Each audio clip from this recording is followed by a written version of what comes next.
tomar um texto em Isaías,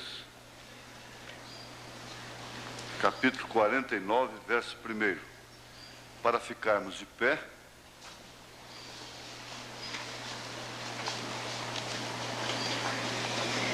Agora eu quero dizer uma coisa para os irmãos: ficar lá fora, aqui fora do santuário, do átrio, não é? Por circunstância de espaço, tudo bem, não é? Mas lembrem-se que de todas as formas, todas as dependências da igreja se transformam em santuário na hora da palavra.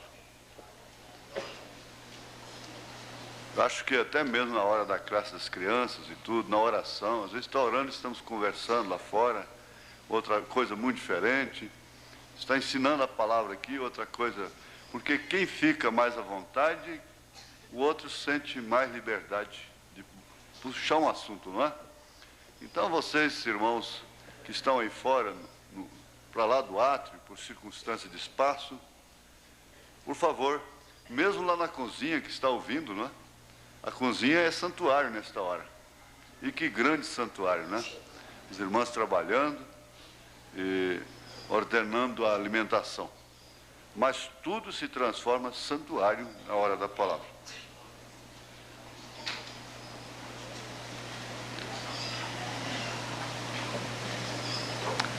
Ouvi-me, filhas, escutai vós, povos de longe. O Senhor me chamou desde o ventre. Desde as entranhas de minha mãe, fez menção do meu nome. Senhor Deus, nós estamos com uma maratona de ensinamentos, de bênçãos. Nós sabemos que o Senhor não teria que corrigir, dizer para Paulo não prostituir, não fumar, não beber. Às vezes o Senhor tinha que dizer para ele não ir visitar uma congregação. Era a única coisa que o Senhor tinha que proibi-lo em determinadas circunstâncias. Às vezes era de fazer o bem e não o mal. Esse mal que ele disse que sempre o acompanhava. Por viver, conhecer na carne, esta carne cuja inclinação é inimizade contra o Senhor. E nós estamos aqui na mesma condição. Na mesma condição no sentido da carne. Mas nunca na mesma condição no espírito. Porque o profeta disse que ninguém pode igualar a Paulo. Ele sacrificou tudo, todos os seus direitos, até mesmo de levar uma esposa consigo como Cefas. E tudo foi sacrificado. Mas uma coisa nós queremos agradecer unanimemente, é que o seu ensinamento chegou a nós. Exatamente como ele ensinou. E esse foi o consolo do irmão Branham naquela visão. Ele disse: eu ensinei exatamente o que Paulo ensinou. E Paulo disse: eu ensinei a vocês o que o Senhor me ensinou. Eu recebi do Senhor o que também vos transmito. E nós, essa confiança nós podemos ter. Graças a Deus. Glória a Jesus. Agora, Senhor, desde já nós colocamos a viagem de cada obreiro, cada irmão, cada irmã, de retorno para os seus lares. Em nome de Jesus Cristo, perdoa os nossos pecados e ajuda-nos a aproveitar o tempo com a inteligência de Deus, com a ciência de Deus, em nome de Jesus Cristo. Amém. Assentai-vos. Nós teremos um pequeno intervalo entre a escola e o sermão. E aí então haverá alguns hinos, não é?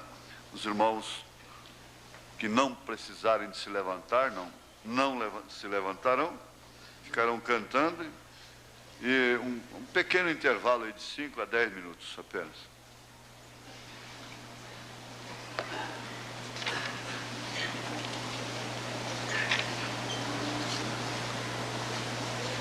A tensão é muito grande. Vocês têm que entender que por mais que você pratique, por mais que você exercite, isso é uma coisa que nunca a gente se acostuma.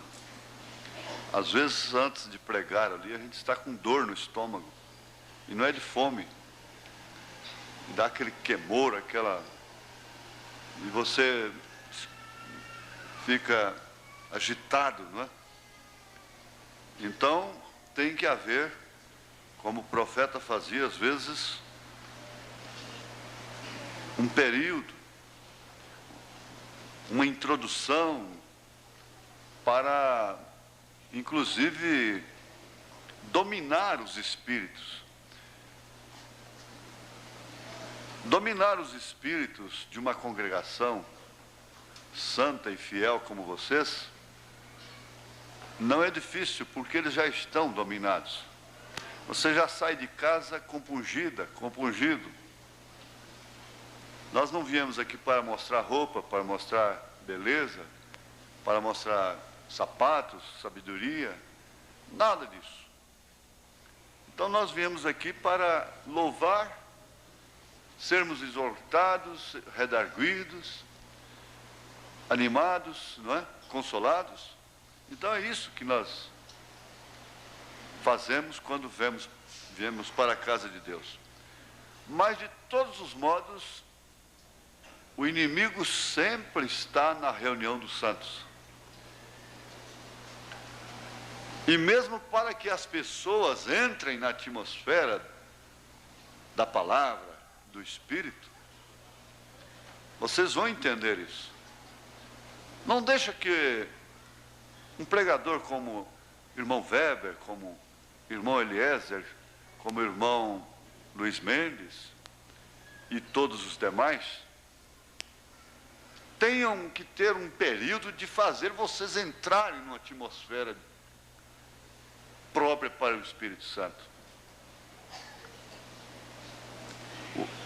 A irmã Meda, a esposa do irmão Branham, chamou-lhe a atenção de uma mocinha de 15, 16 anos, uma adolescente, que ela chegava na igreja com a sua boinazinha na cabeça e era todo o tempo lendo as escrituras e orando ali em espírito antes de começar o culto.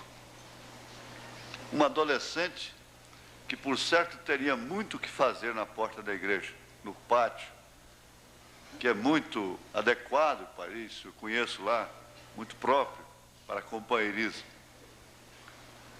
Mas, no entanto, ela chamou a atenção. E ele fez menção disso, e isso está numa mensagem pelo mundo todo, aquilo que aquela mocinha fez.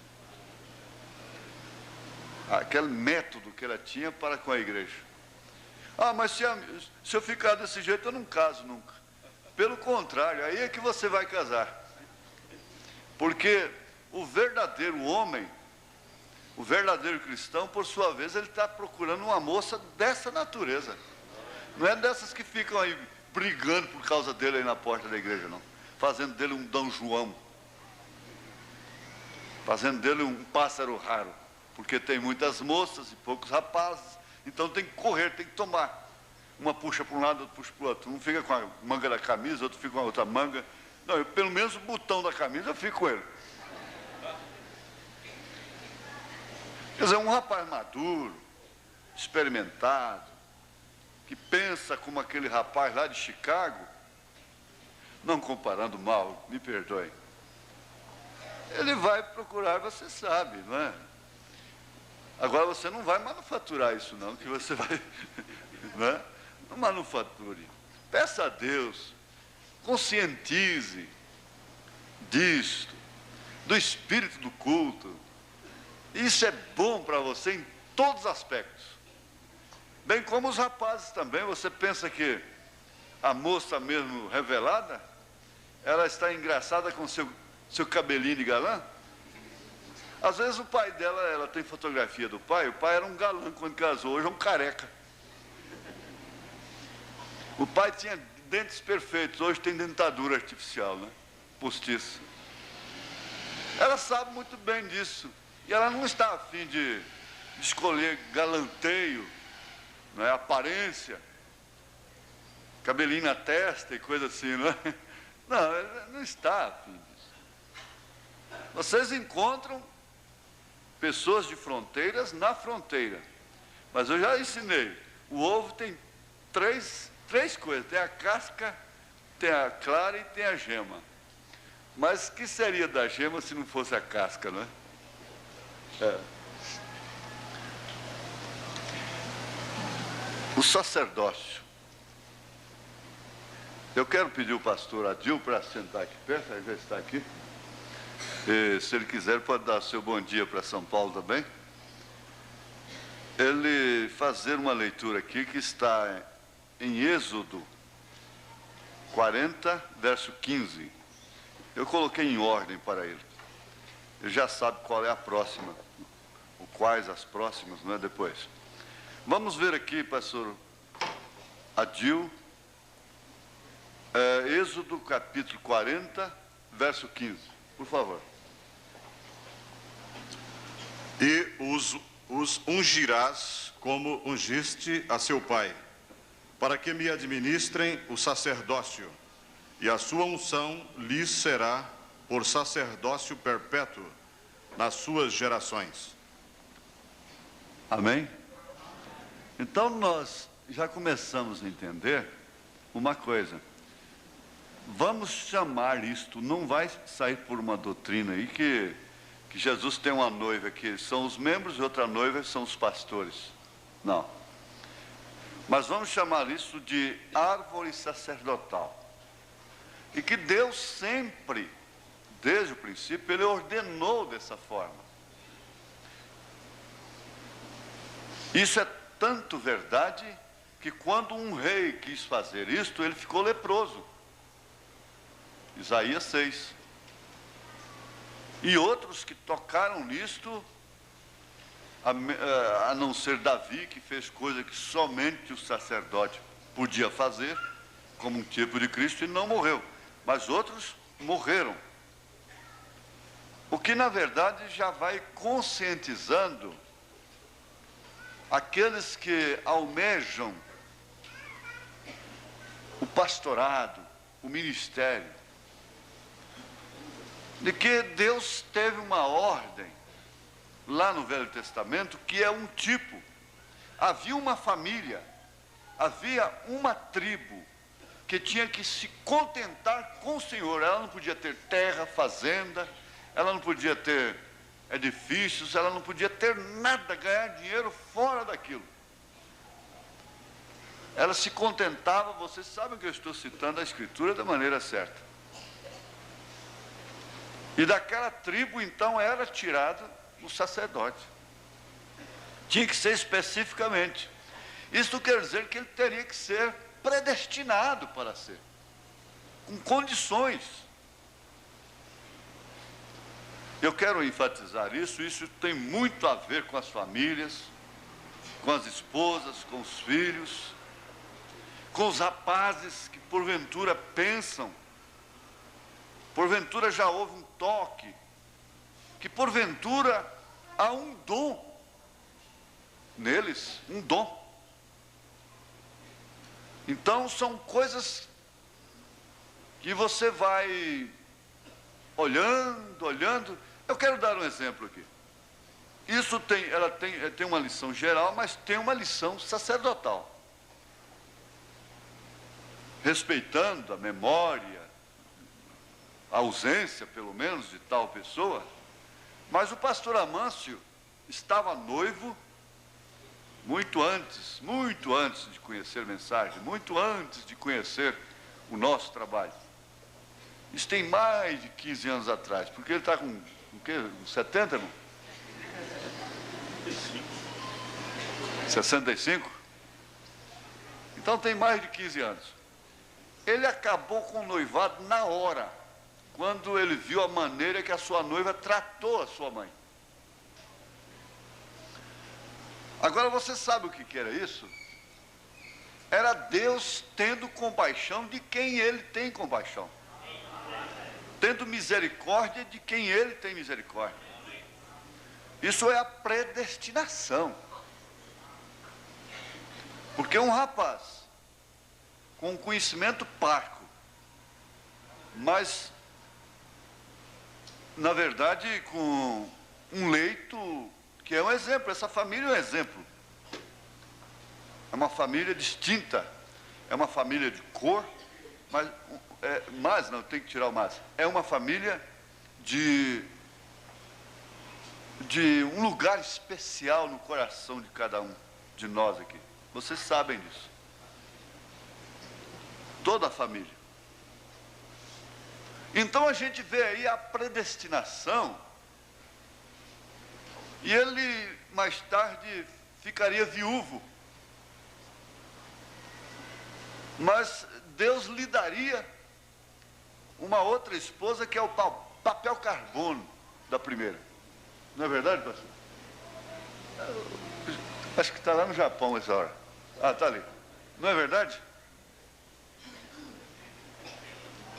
Agora, isso aí nos é respondido, por isso que eu falo, tem que haver critério. Quando nós fazemos determinadas escolhas, nós refletimos um mau caráter. Tanto a mulher como o homem. Nós refletimos uma personalidade deformada. Porque Deus dá sinais. E um pequeno sinal, quando o homem está orando, a moça está orando, é tudo. Mas eu já disse aqui, pode passar um filme para ela do futuro, do que ela vai passar, ela vai casar-se do mesmo jeito. Eu quero dizer aqui, moças, o casamento misto pior que está havendo, se você casa com um moço que não é crente, é uma coisa maligna. Esteja certo de Deus, parágrafos 6 e 7. É uma coisa maligna que você vai fazer. Aquele casamento misto. E 2 Coríntios capítulo 6. Desde o Velho Testamento. Agora, se você casa, está bem, você comete essa coisa maligna. Aquele rapaz pode até um dia se converter. Tudo bem. Mas se você casa com um rapaz que está metido com pastores que não são desse companheirismo, metido em doutrinas perversas, que vivem difamando, porque há muitos pastores que estragam membros, dando-lhes companheirismo que um sacerdote não deveria dar. E daqui a pouco esse membro está tirando oferta, mandando para ele, tirando dízimo, mandando para ele, e essa coisa toda. Você não deve ter nenhuma amizade mais forte do que aquela que você tem com sua esposa, com seu marido. Você não deve ter nenhuma amizade mais forte, nenhuma confiança, nenhum melhor tratamento mais forte do que aquele que você tem com seu pastor. E para muitos, melhor fora que eles nunca tivessem um relacionamento pessoal com o pastor, uma amizade particular, para muitos. Você que casa com um moço que não está enquadrada nesse espírito, que você está fazendo uma coisa super maligna, não é maligna não. E tem uma coisa, não vai ter jeito não, porque o descrente um dia pode se converter, mas esses marcados por essas doutrinas de grupos da mensagem, que o irmão Brana mesmo disse, que são piores do que as denominações, esses nunca se converterão. Mas tudo isso envolve, em relação ao homem, a predestinação, o caráter, o critério, a personalidade. Então, às vezes, a gente diz, você pode ouvir uma pessoa dizer, isso foi falta de caráter.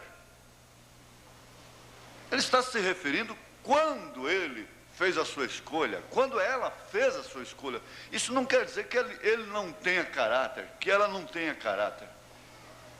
Mas aquela escolha faltou o caráter. E o sacerdote, voltando agora para dentro do assunto, o sacerdote tem uma unção perpétua. Foi o que ele falou. Quando essa unção vem, quando este homem estava realmente na árvore sacerdotal, não há nenhum mal que possa impedir aquele ministério. Nada impede, nada pode barrá-lo. Quando Deus vê a hora certa, que ele não pode prosseguir, ele quebra o pescoço dele. Ele mata como matou a Moisés. Ele recolhe. Mas um deputado federal tem imunidade. Pode carregar a arma, pode fazer isso, pode fazer aquilo. Um senador tem imunidade. Não pode ser preso. Espera aí. Um sacerdote tem imunidade. O que é que ele vai fazer com esta arma na mão? O que é que ele vai fazer com esse ofício? Está bem, isso é individual, nós vamos chegar lá. Vamos pensar aqui em Isaías capítulo 1, verso 1 e também o verso 5. Faz favor. Você lê o primeiro e depois... Isaías 49? 49. Ouve-me, ilhas, e escutai vós, povos de longe.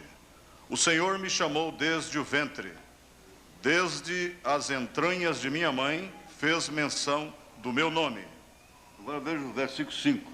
E agora diz o Senhor, que me formou desde o ventre para seu servo, que lhe torne a trazer Jacó, mas Israel não se deixou ajuntar. Contudo, aos olhos do Senhor serei glorificado, e o meu Deus será a minha força. Amém.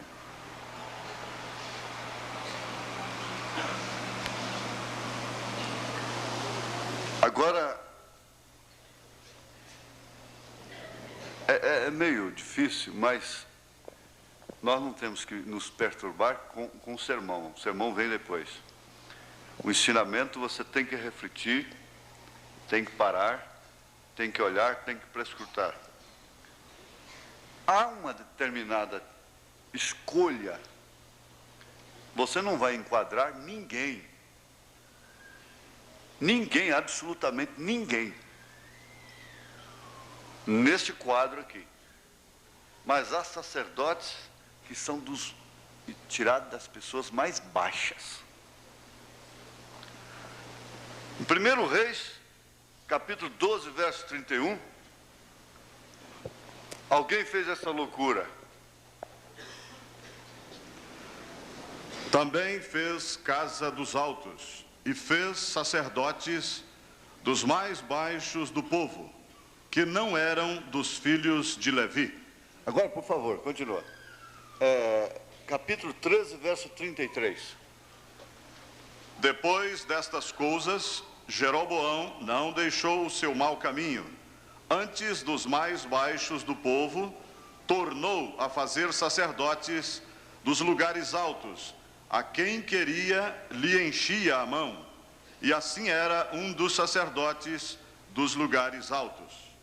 Agora, vamos notar o seguinte. Lá no Novo Testamento, Paulo disse, tendo comichão nos ouvidos, amontoarão doutores para si conforme as suas próprias concupiscências. Exatamente a coisa corre em paralelo, em linha. Por quê?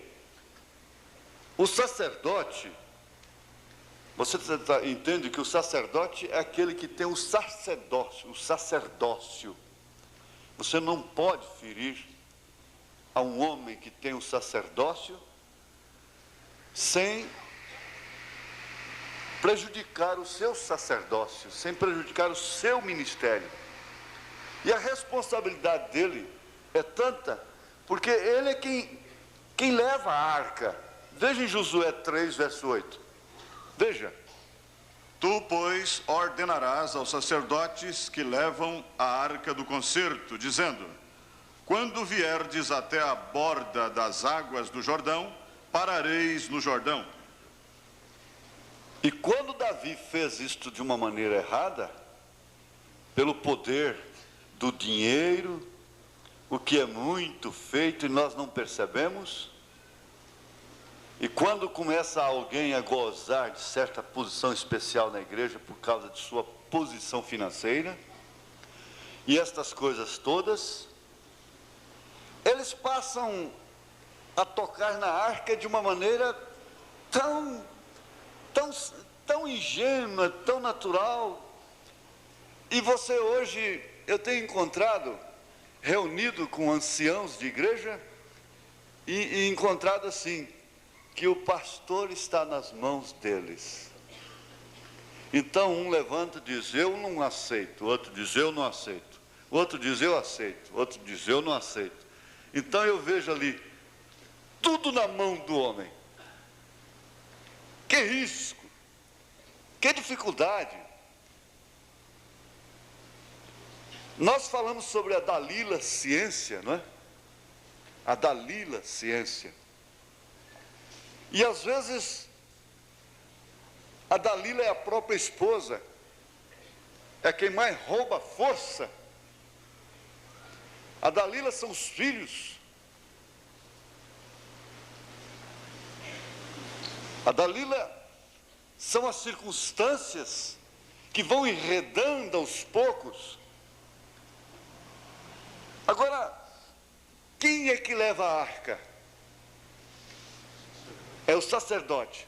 O que tem dentro da arca? Então, lembrando bem, Deus tinha nos seus lombos essa árvore sacerdotal. Ele tinha nos seus lombos essa árvore sacerdotal. Agora, eu quero perguntar uma coisa. Existia, dentro dos tipos, nos símbolos, sacrifício pelos erros do sacerdote? Está escrito que havia sacrifício pelos erros do sacerdote. E o pastor Adil vai ler Levítico 4, de 1 a 12.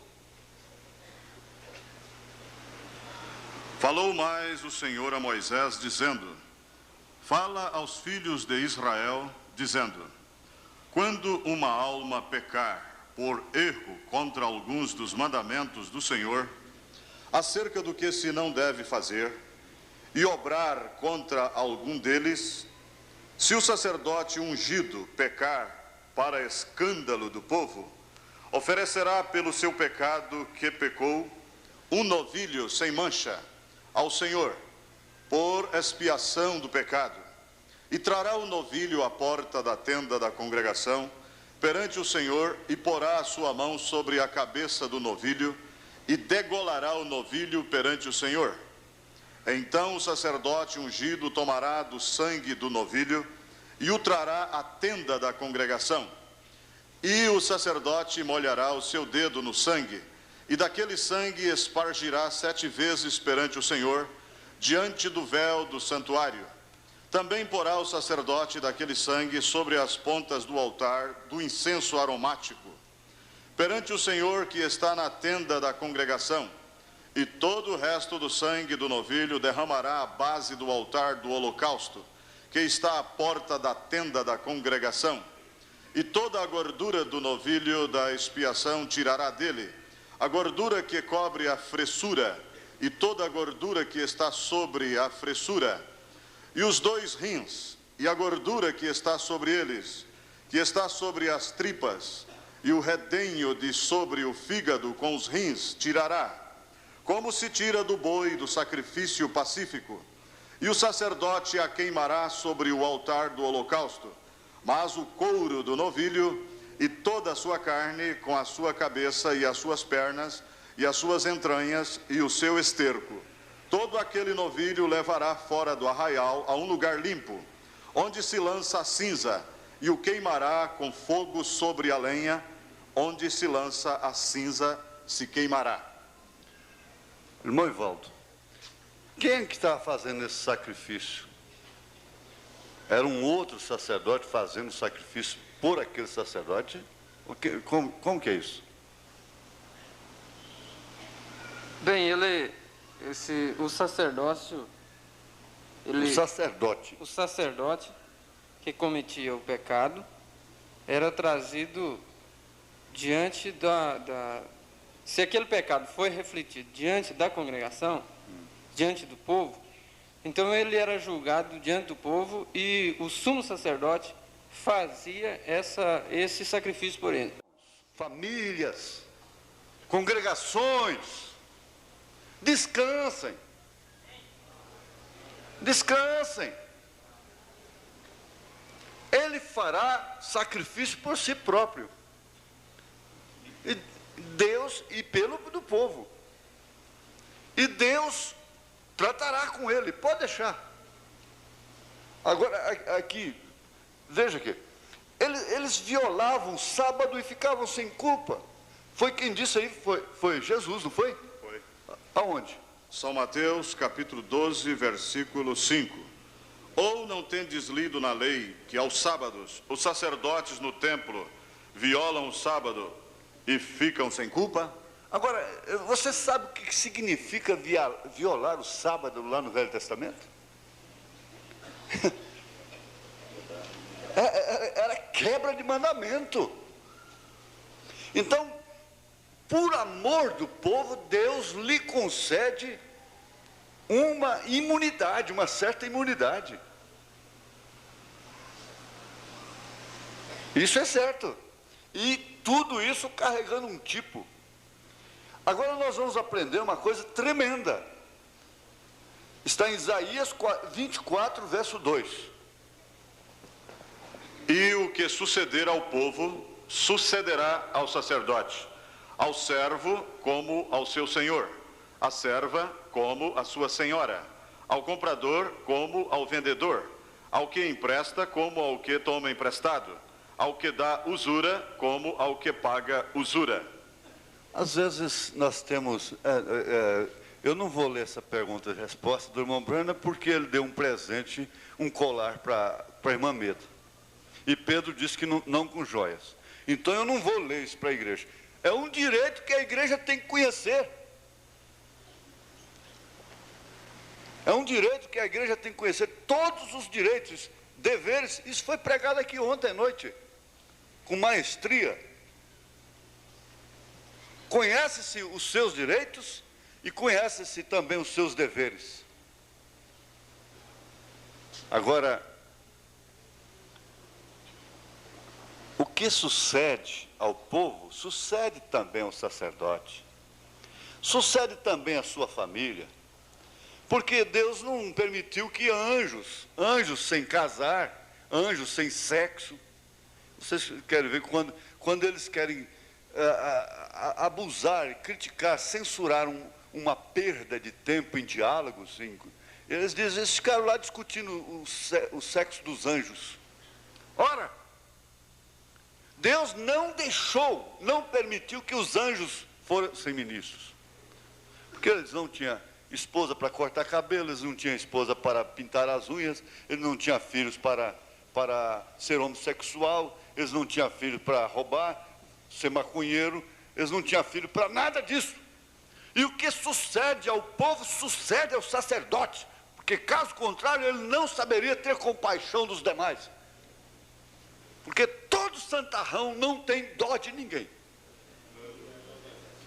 Não tem pena. Não volta aos 17 anos de idade, quando ele tinha 17 anos, para ajudar um moço, uma moça. Ele não volta lá. Todo legalista, todo fariseu. Então isso aí não ficou somente agora, o sacerdote tinha família. Ele tinha família. Ele tinha filhos. Eli quebrou o pescoço porque ficou só repreendendo os filhos, não tomou posição. Mas, no entanto, foi quem deu a palavra para Ana. E daquela palavra que veio um dos maiores profetas de então, Samuel. Está bem? Então eu não vou demorar nesses detalhes, porque você sabe que isso aqui daria um vasto tempo. O que sucede ao povo sucederá ao sacerdote. E outra coisa, até o sacerdote e o profeta erra quando se embriaga. Vamos ver Isaías 28, 7. Mas também estes erram por causa do vinho, e com a bebida forte se desencaminham. Até o sacerdote e o profeta erram por causa da bebida forte. São absorvidos do vinho. Desencaminham-se por causa da bebida forte. Andam errados na visão e tropeçam no juízo. Espera aí. Se embriaga somente com vinho? Ontem nós ouvimos no filme do irmão Branham aqui. Se você tem um carro, pode ser um ídolo. Uma casa pode ser um ídolo. E a idolatria embriaga. Embriaga você com aquela filha, com aquele filho, com aquele marido, com aquela mulher. Você tem que lembrar que primeiro é Deus e segundo que é a família. Terceiro é você. Isso não é só para o homem, não. A mulher tem que saber que primeiro é Deus para ela, segundo é o marido dela. Aqui na terra, o marido dela é o primeiro. Humanamente falando. E se embriagam tanto com a ciência, se embriagam tanto com as coisas terrenas, que por fim não sabem aplicar a justiça. Agem por conveniência, começam a sonegar, começam a transgredir daqui, dacolá, agindo por conveniências. E daqui a pouco está todo enredado, todo embaraçado. Como está o povo? O povo está embaraçado. O povo está vivendo a recessão. O povo está crucificado. Todos os dois ladrões estão crucificados. Agora, vejamos aí em Lucas 21, 34. O que Jesus recomenda? E olhai por vós, não aconteça que os vossos corações se carreguem de glutonaria, de embriaguez, comendo demais, de embriaguez e dos cuidados da vida, e venha sobre vós de improviso aquele dia.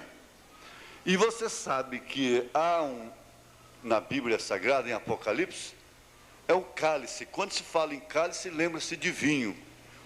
O cálice da fornicação. Isso traz o adultério espiritual. Nós não temos tempo, mas vai lá para casamento e divórcio, parece parágrafo 201, o irmão Branham mostrando adultério espiritual, doutrinas falsas.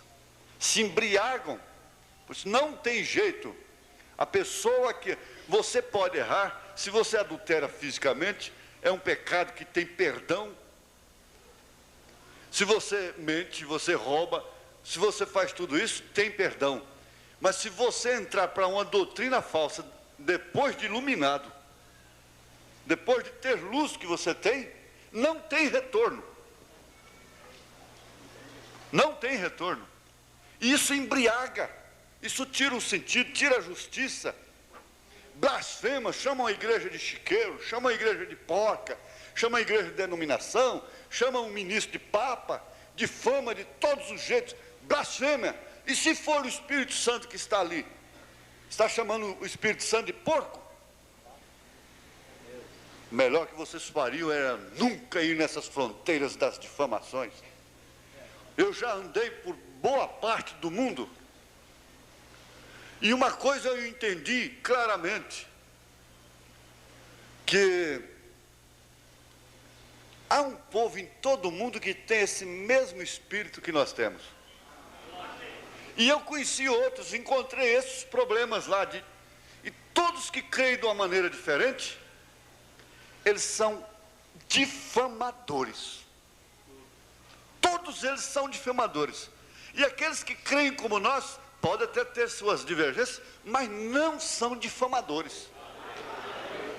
Eles têm uma certa linha, eles têm uma certa ética, uma ética cristã. Eles têm aquela ética que o irmão Branham tinha.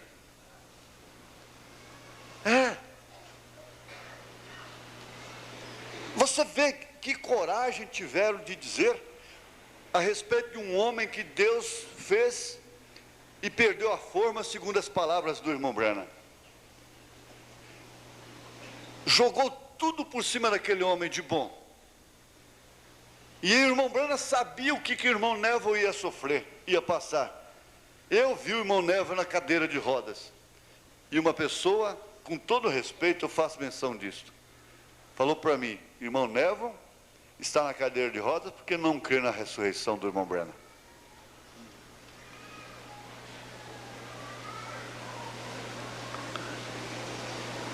Se embriaga, perde o senso, perde a justiça. Jeremias 13, verso 13, vamos ver o que diz aí, irmão. Mas tu dize-lhes, assim diz o Senhor: eis que eu encherei de embriaguez a todos os habitantes desta terra, e aos reis da estirpe de Davi, que estão assentados sobre o seu trono, e aos sacerdotes, e aos profetas, e a todos os habitantes de Jerusalém. Embriagados todos, do rei até o sacerdote, embriagados com os mesmos problemas, com os mesmos enredos, com as mesmas coisas, dentro da mesma atmosfera. Essa é a situação que o mundo está hoje. Vejamos a Ezequiel 23, 33. De embriaguez e de dor te encherás. O copo de tua irmã Samaria é como de espanto e de assolação. Você pensa que o irmão Branham chegou a dizer: eu prefiro passar uma hora, um dia com um bêbado do que uma hora com um mentiroso. Você pensa que somente o bêbado é que está perdido. O bêbado está perdido. Coitado, ele é um bêbado. E aí o Jim vem cambaleando lá no altar e diz: Senhor Jesus, aqui está o Jim. Vai lá de novo no outro dia: Senhor Jesus, aqui está o Jim. Volta lá no outro dia: Senhor Jesus, aqui está o Jim. Na hora que ele estava em coma lá, que o pastor chegou, ninguém foi visitá-lo. O pastor que estava vigiando ele abriu os olhos e disse: Jim, eu sou aquele pastor daquela igreja que você entrava lá e falava: Jesus, aqui está o Jim. Ele falou: pois é, pastor, ele acabou de sair aqui agora. Ele chegou aqui e disse assim: Jim, aqui está Jesus. Aqui está Jesus, aqui está Jesus. O bêbado tem salvação. O ladrão tem salvação. A meretriz tem salvação. Mas fariseu não.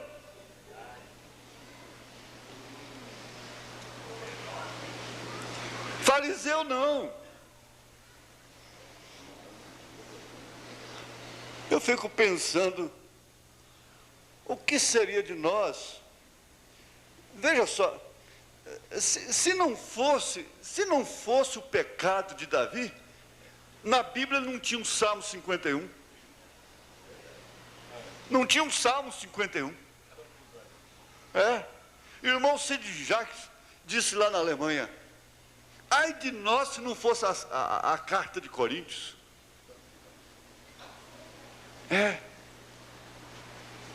Havia um sacerdote que estava tão envolvidos que eles como que eu já entendi que eu não sou pastor, o negócio não dá certo e tal, mas o que eu vou comer depois, gente?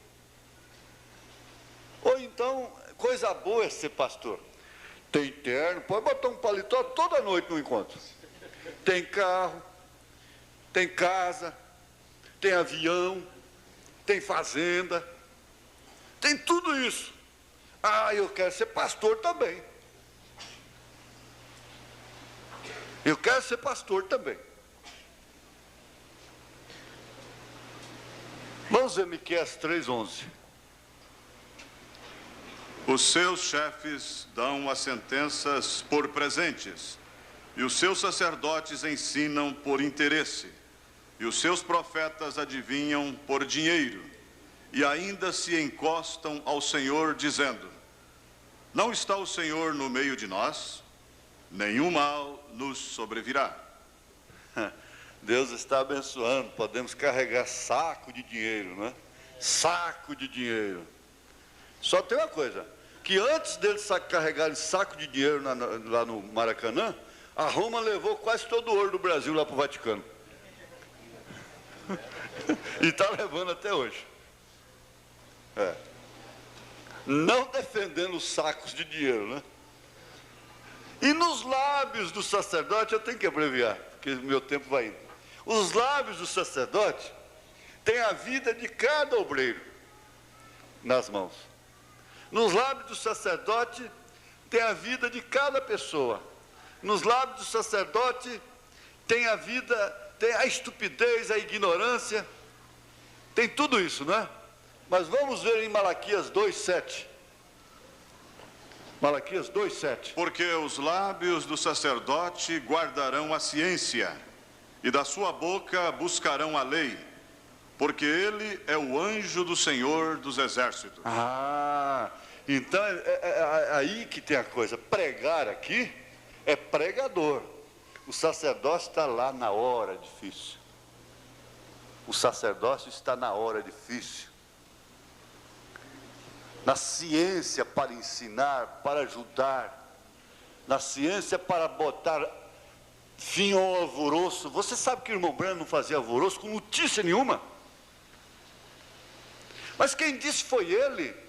Ele disse: se Deus se tirar a mão de misericórdia de mim, eu entro por um caminho muito pior que ele. Agora fica parecendo que estamos em defesa de alguma coisa. Não! Nós estamos em defesa do povo. Oferece por si mesmo e pelo povo.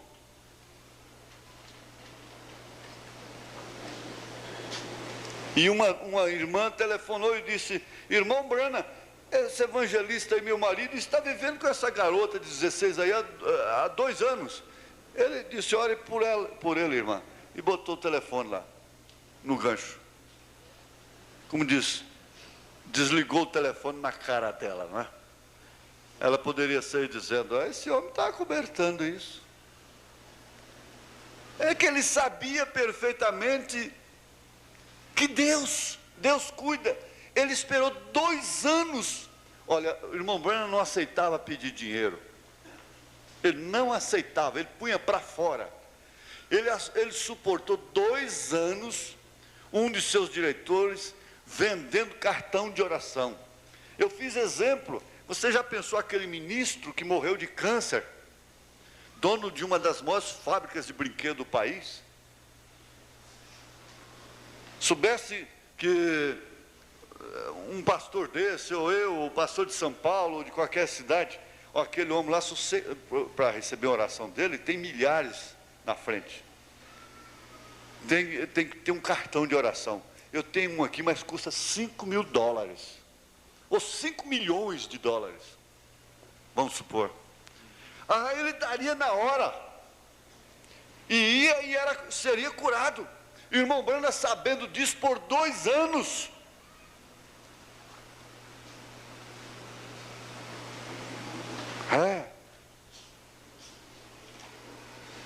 Essa parte aqui fere sentimentos, mas com todo respeito, vamos entrar nela. Me pega aqui, por favor. O parágrafo 185. 185. Aí envolve a predestinação, aí envolve muitas coisas.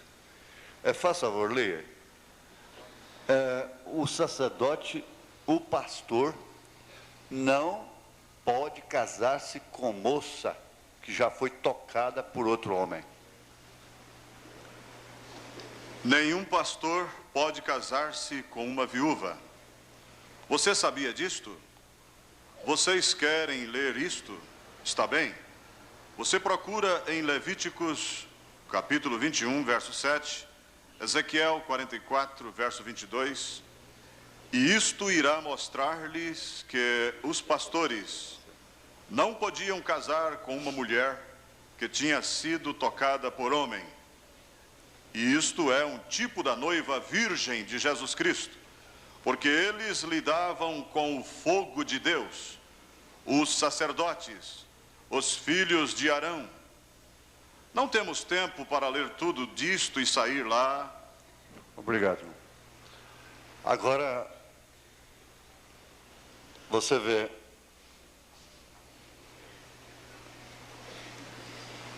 o simbolismo disto. Lá no fim de Casamento e Divórcio, o irmão Branham disse: fiquem como foram chamados. E eu sei de um irmão, obreiro, que era pastor, quando o irmão Branham pregou isso aqui. Ele é meu amigo. E ele parou de pregar assim que ouviu esta mensagem, porque ele tinha se casado com mulher divorciada.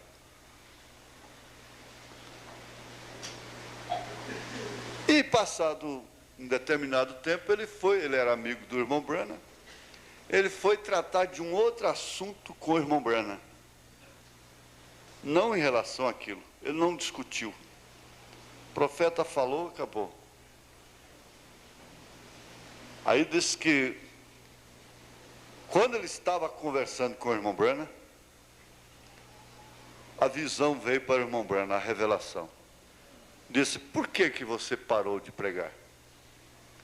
Ele disse: por causa da mensagem, casamento e divórcio. Ele disse: não, eu não mandei você parar. A mensagem não mandou você parar. A mensagem falou para você não fazer isto mais. Não faça isto. Não faça isto. Isso aí tem uma diferença muito grande. Não faça isto mais. Então cabe aos jovens que almejam o ministério se familiarizarem com esta escritura, com esse parágrafo 185, e a menos que ela tenha sido esposa de um sacerdote.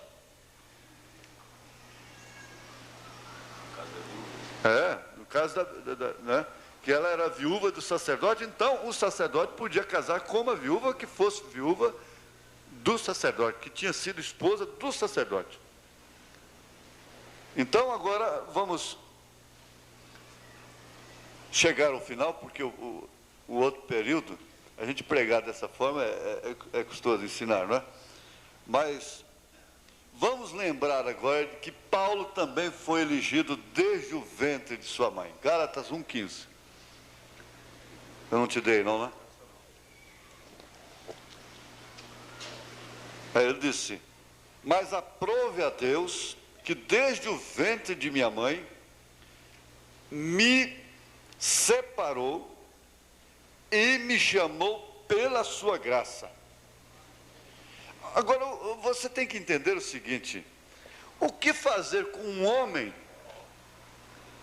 que foi chamado desde o ventre de sua mãe para ser um pastor? Ele está na sua mão, mulher, esposa. Ele está na sua mão, filhos. Aqui não é um estudo de indireta, de carapuça para ninguém, não. Ele está na sua mão. Está bem. Jesus esteve nas mãos de Pilatos. Que farei de Jesus chamado Cristo? Mas uma coisa tem que ficar sabendo, vocês têm que ficar sabendo, que se esse homem foi escolhido desde o ventre de sua mãe, está na árvore da predestinação de Deus, aí é onde eu digo: é por isso que a mulher de Wesley fazia até campanha contra ele, mas não pôde impedir o ministério de um mensageiro da era de Filadélfia. Vocês que vão ouvir as fitas têm que saber que de uma forma ou de outra Deus vai cumprir a sua chamada para com esse homem. Deus vai cumprir. Ele passa por cima, se ele tiver que matar, ele mata. Vocês não terão felicidades, vocês não terão paz. Uma casa que é chamada para ser santa, ela é um inferno se ela não for santa. Uma pessoa que é chamada para ser santa, se ela não for santa, tem uma coisa mundana, ela não tem que, ela não se acerta nunca. Ela não tem jeito, ela não tem paz, ela não tem felicidade. E você tem que entender, rapazinho, que sua casa foi chamada para ser santa, separada. Você tem que entender, mocinha, que você tem um pai nascido, escolhido desde o ventre da mãe dele.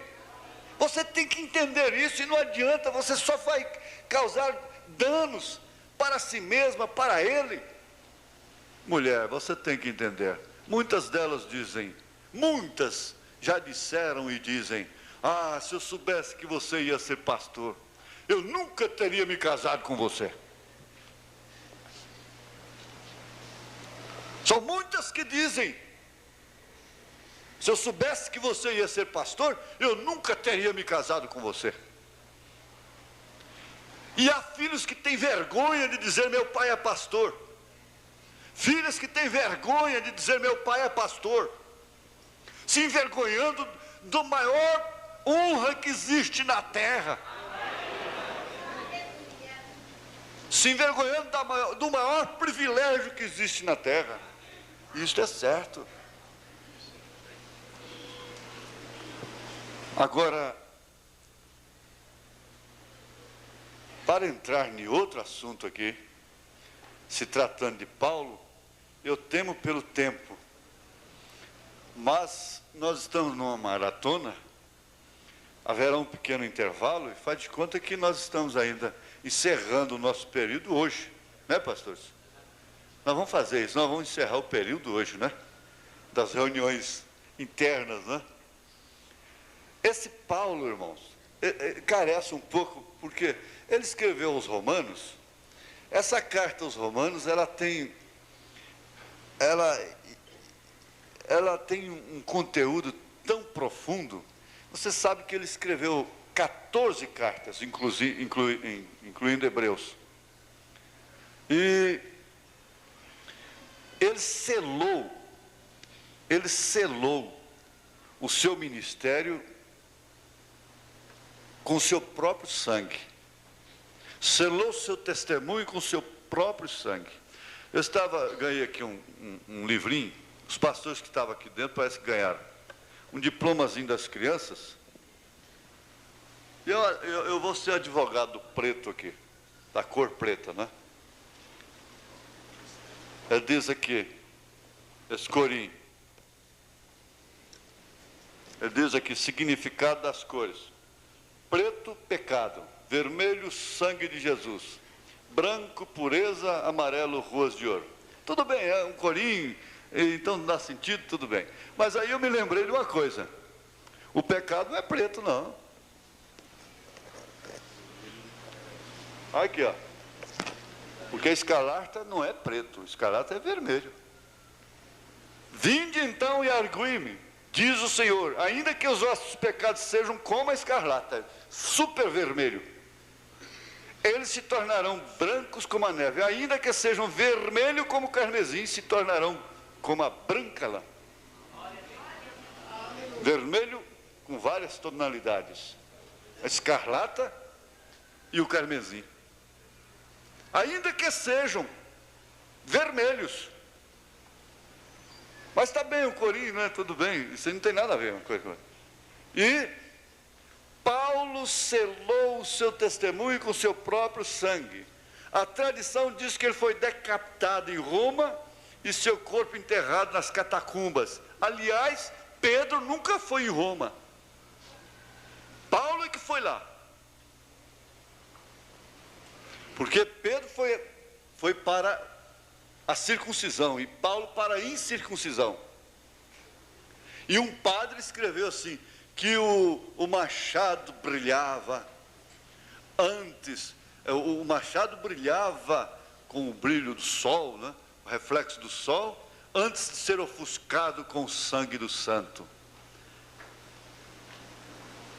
Amputar o seu pescoço com um machado. Mas nós vamos aprender alguma coisa aqui. O valor de uma boa notícia depende da fonte quem a deu. Você sabe que o valor de uma boa notícia, porque Paulo fez do seu ministério um motivo de boas novas. E o valor da notícia depende muito de quem está dando essa notícia. Você sabe que tem os noticeiros, né? Os boateiros.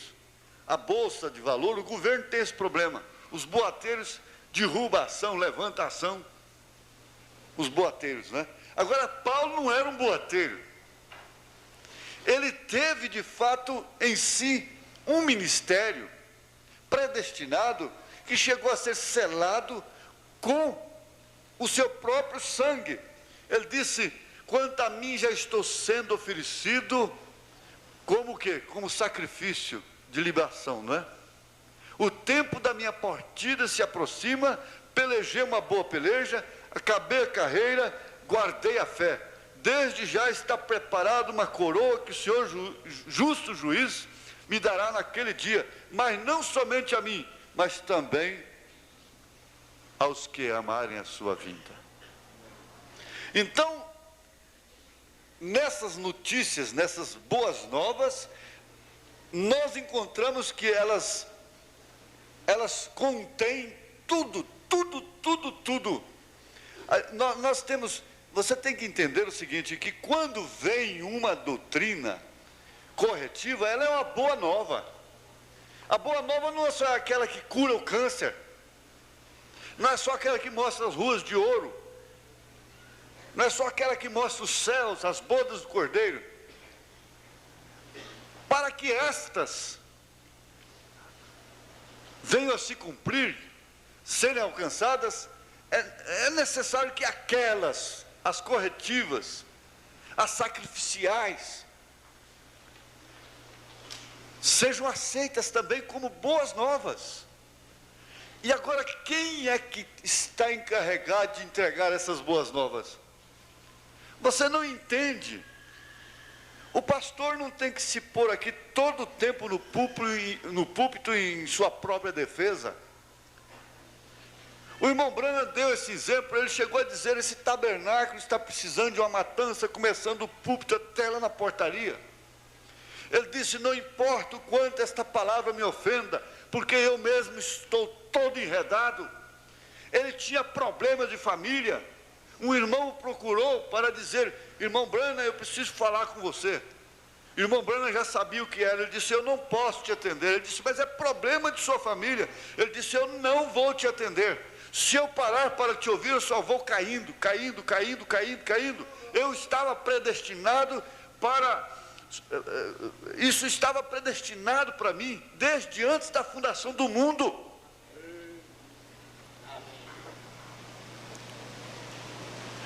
Dentro da dimensão humana, você tem que sofrer os problemas humanos. Lá nós não teremos problemas. Lá nós não teremos paixões contra as quais nós temos que lutar dia e noite. Elias era homem sujeito às mesmas paixões que nós somos.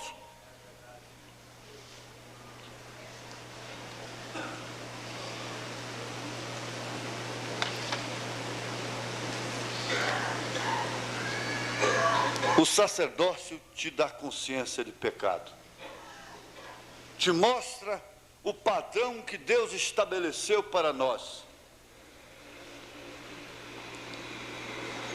E tem uma coisa, esse sacerdócio mostra para você que todos pecaram e destituídos estão da glória de Deus, Romanos 3:23.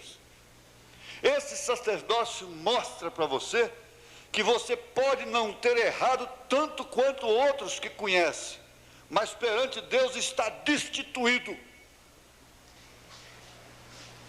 Esse sacerdócio mostra porque somos todos pecadores, porque nascemos numa raça decaída, somos todos filhos de Adão, mas não só nascemos em pecado, também nós mesmos pecamos, porque todos pecaram. Lembre-se, pecamos porque somos pecadores. Romanos 7. Esta é a nossa natureza. Uma ameixeira produz ameixas porque é ameixeira. O fruto é resultado da sua natureza. O pecado é o fruto de um coração pecaminoso. E enganoso é o coração mais do que todas as coisas, disse Jeremias em capítulo 17, verso 9. E o irmão Branham disse: eu também sou culpado, não disto que esse casal está fazendo. Eu não faço esse tipo de cena, eu não vou no motel, eu não uso isso, eu não uso aquilo, eu não faço isto. Eu não sou culpado disto, mas culpado no mínimo, culpado no máximo. Portanto, qual sacerdote que se põe diante do povo sem culpa?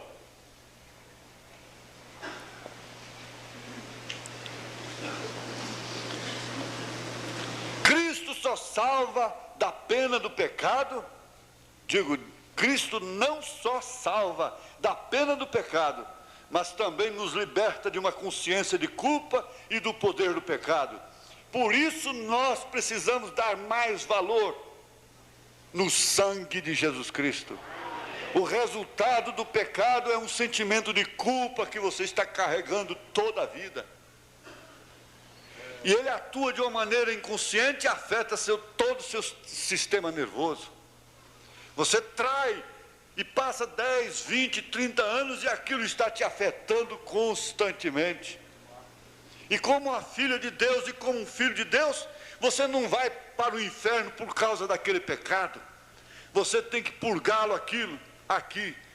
E ele é extirpado mediante a confissão a quem você deve. Quando alguém transgride a lei, sente-se culpado e procura o que fazer? Esconder-se. Foi isto que Adão, o primeiro homem, fez. Uma consciência culpada carrega o medo do castigo. O pecador está sempre procurando fugir das consequências da lei transgredida. Teme o juiz, não quer encarar a verdade, não pode olhar de olho firme no marido, não pode olhar de olho firme na esposa, não pode olhar cara a cara no companheiro.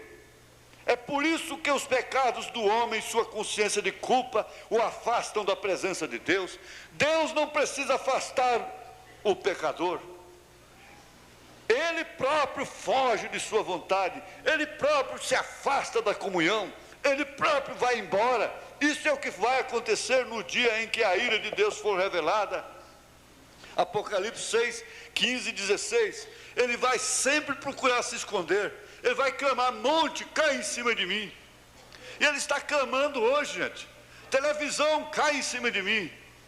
Vai assistir um filme para cobrir uma consciência. Vai assistir um jogo para cobrir uma consciência.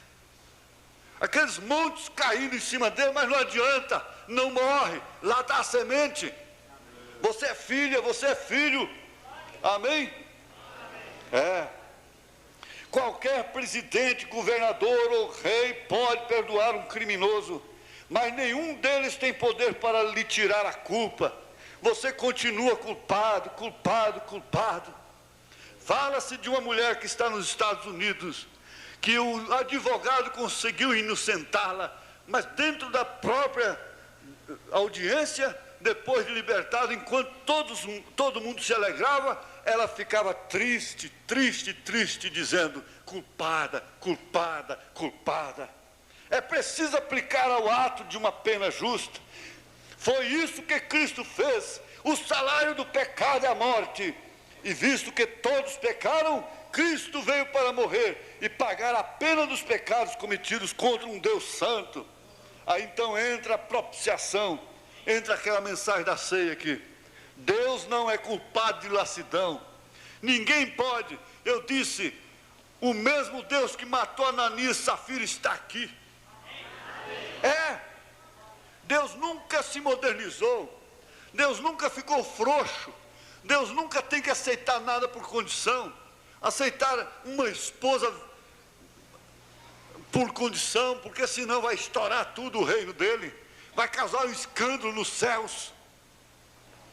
Deus não tem que tolerar filhos, não. Deus é incompatível com o pecado, e pecado no mínimo errado, no máximo. Deus não tem, não deixa passar uma caneta, uma cabeça de alfinete. Por isso é que o Daniel Cury ficou sem lugar, até que ele entrou e disse: eu estou aqui por ele, porque lá ele esteve por mim, lá ele foi o sacerdote da minha justiça, lá ele publicou a minha salvação. Foi isso que aconteceu.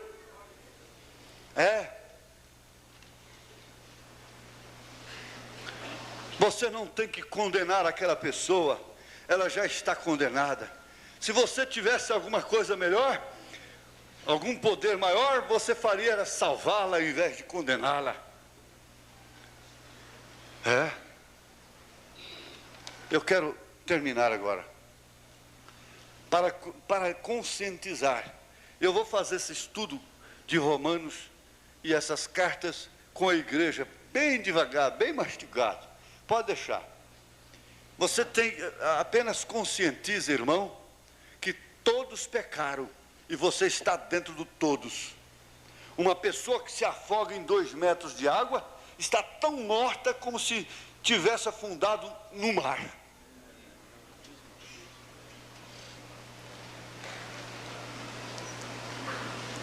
Esse tempo aqui em Aruanã, foi um pai e um filho com uma carreta enorme, uma Scania. E o rapaz pulou no Rio Vermelho, estava morrendo afogado. Mas acontece que tinha muitos nadadores lá, e o pai ia pular, ele falou: eu não sei nadar, mas eu pulo, eu morro com meu filho.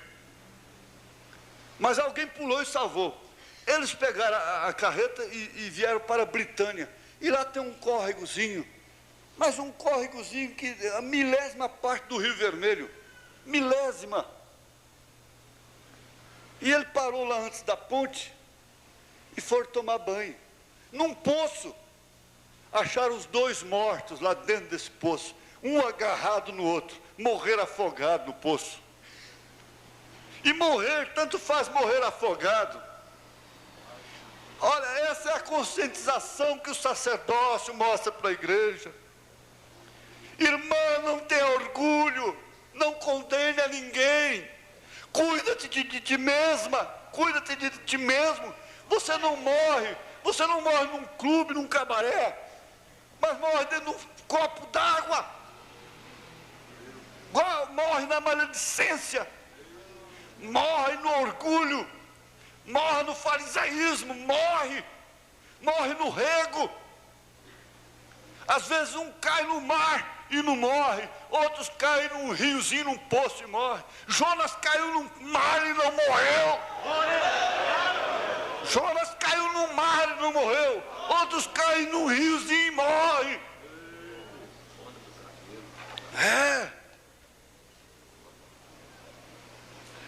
Você corta o cabelo e depois põe a condenar a prostituta. Um criminoso pode estar no fundo de uma mina e você lá no pico da mais alta montanha, mas você é tão incapaz de tocar nas estrelas quanto ele.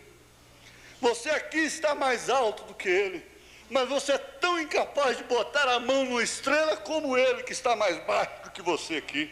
Você não pode alcançar a justiça de Deus, exigida por Deus, por mais que você suba.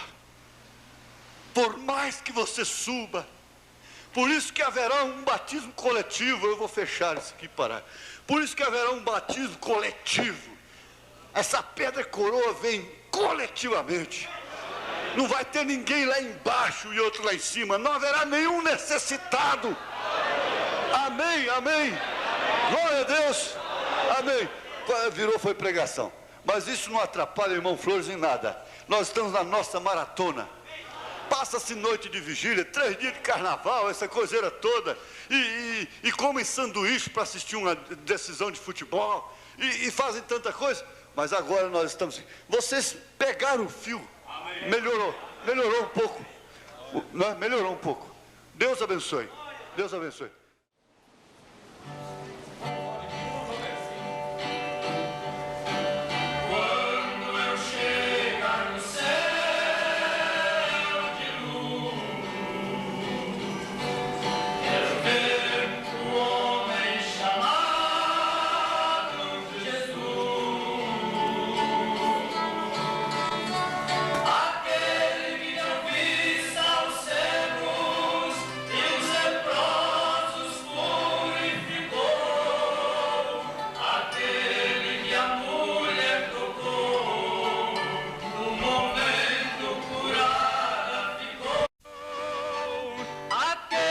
Transformou água em vinho e os leprosos purificou.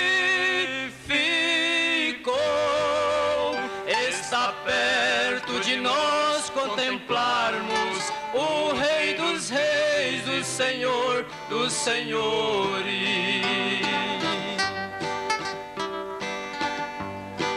Quando enxergar o clarão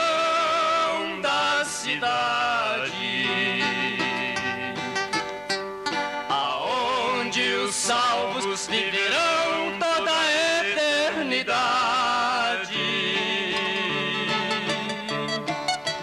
Cantaremos um coro celeste, a mais linda e sublime canção, com milhares de anjos de brancos, com trombetas em suas mãos. Glória a Deus e aleluia darei pelos séculos e séculos. Além, louvarei o Filho de Deus para todos sempre. Amém.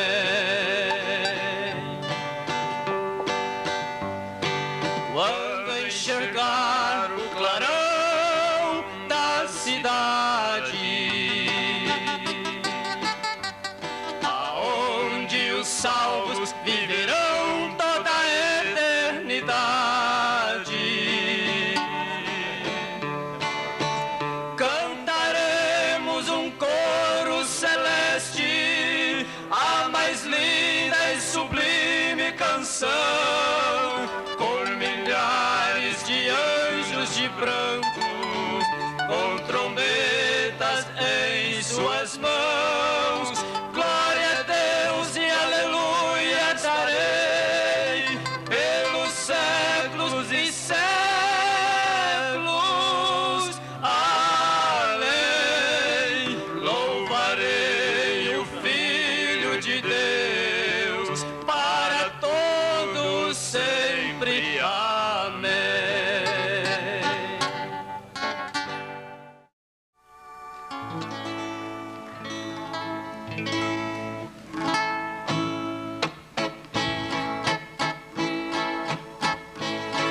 Palavras verdadeiras que João testificou da cidade santa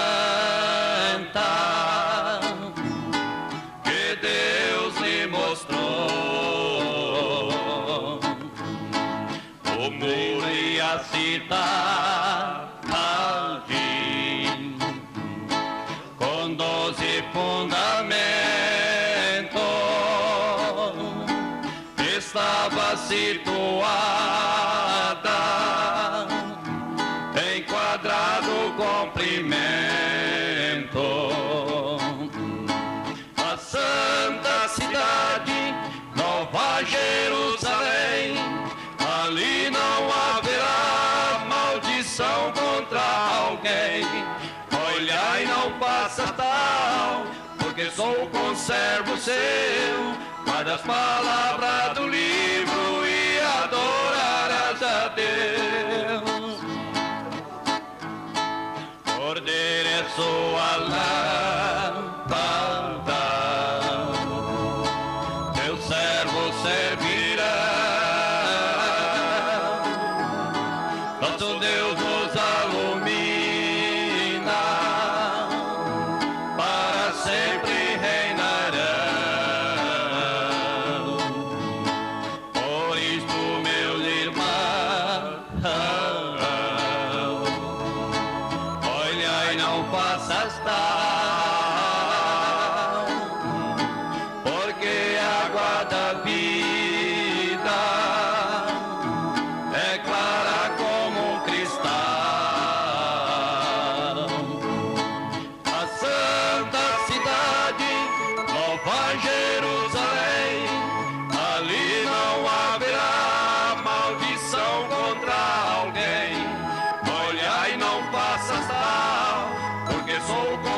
conservo seu. Guarda as palavras do livro e adorarás a Deus. Não haverá mais morte, nem pranto e nem clamor. Jesus é a nossa luz, é o nosso governador. A santa cidade, Nova Jerusalém, ali não haverá maldição contra alguém. Olhai, não passa tal, porque sou conservo seu. Guarda as palavras do livro e adorarás a Deus. Então vamos seguir a mensagem do profeta para entrar nesta cidade